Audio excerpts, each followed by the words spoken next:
Good day, ladies and gentlemen, and welcome to my home in Livingston, Montana.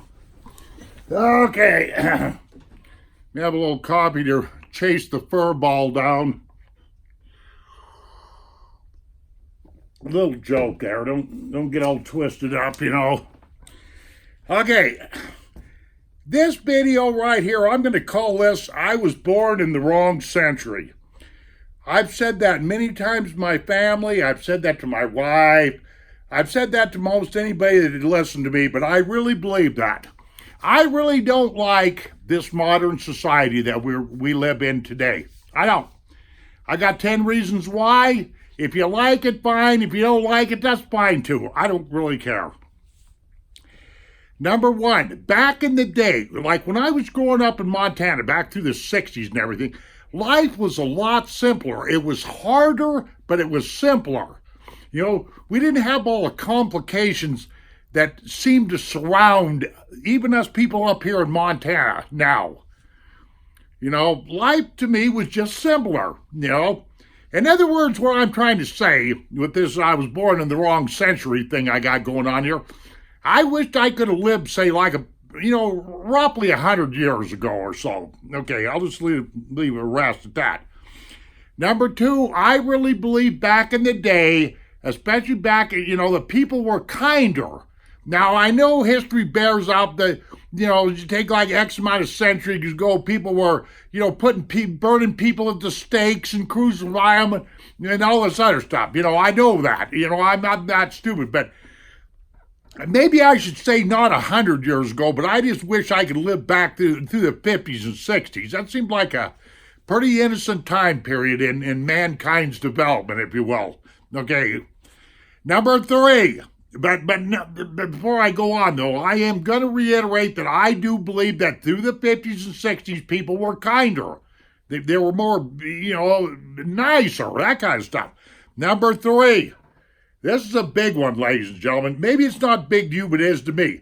Back in the day, ladies and gentlemen, you take like 100 years ago, we as human beings, we as Americans, Europeans, whatever, were hunter-gatherers. Are you catching me? Now what do people do?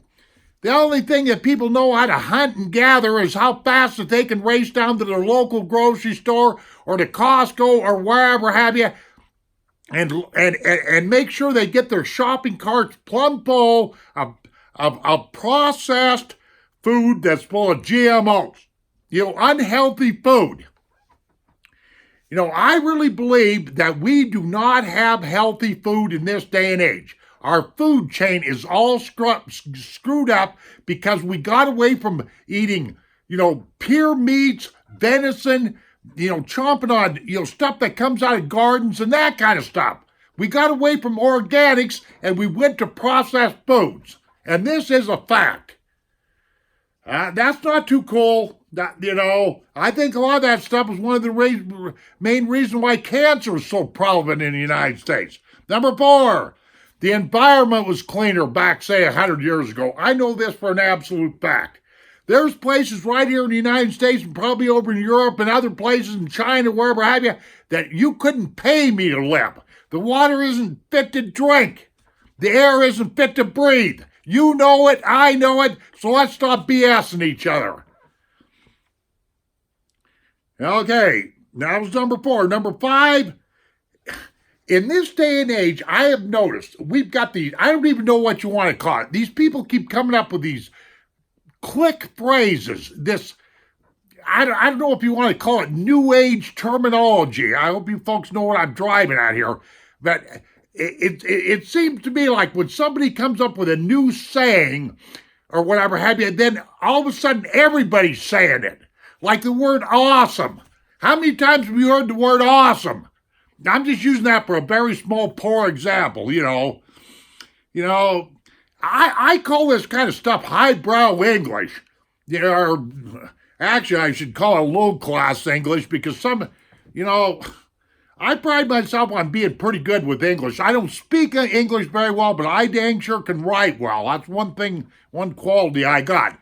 But these clicky phrases that people use just drive me nuts, And you got to be cool in order to do that.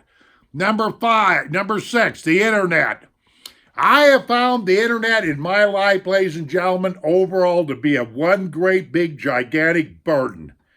And I am not going to be totally honest here and tell you every little thing, but I've been burdened with certain relatives of mine. I'm well aware of this thing called IAD, Internet Addiction Dysfunction, and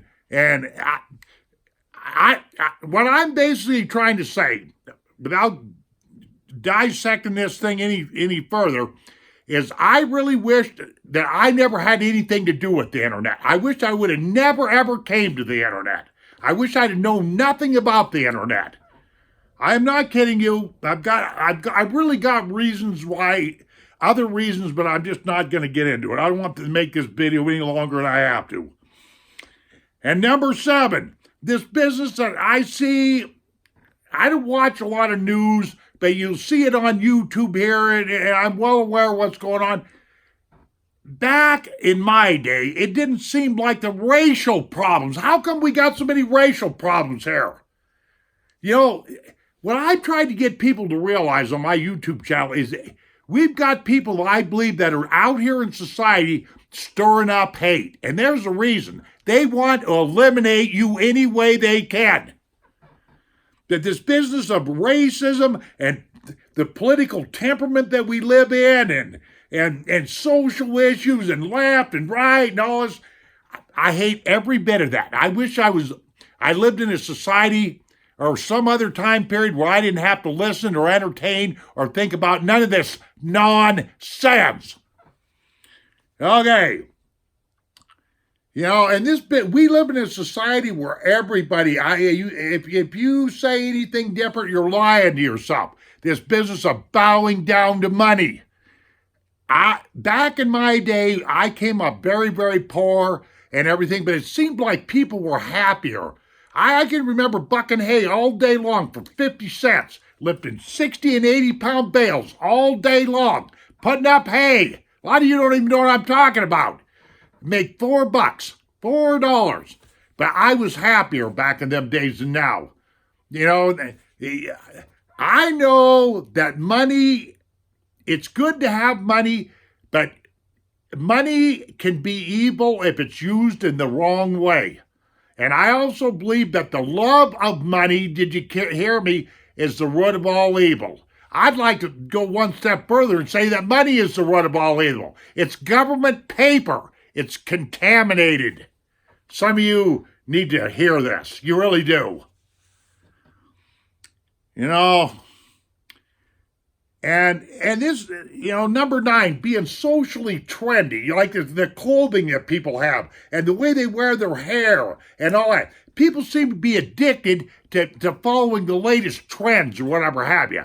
Back in my day, that kind of stuff wasn't that, wasn't that prevalent, it seemed to me. Okay, number 10, here it is. Back to the 50s and 60s and stuff when I was growing up, survival was more important, just plain old putting food on the table, working hard, and, you know, having a good day of fishing or hunting or whatever have you, than the flash that's going on in this day and age. What I mean, it seems like everybody wants to have their 15 minutes of fame or whatever have you. I see this kind of crap with Hollywood and Hollywood stars, and I don't want to name any names because I don't even like these people. Hardly ever watch them, but I realize that this stuff is going on. People are putting money and flash and seeing how many cameras that they can get in front of and all that kind of stuff over the pure, simple act of survival. And that's what I don't like about this modern society. These things I just blabbered off, these 10 things. That's why I believe I was born in the wrong, I was born in the wrong time period, the wrong century, or whatever have you. Okay, that's all I've got to say for right now. Thank you very much, ladies and gentlemen. And like I'm famous for saying, take care of yourselves, and we shall see you on down the trail. Adios, my friends.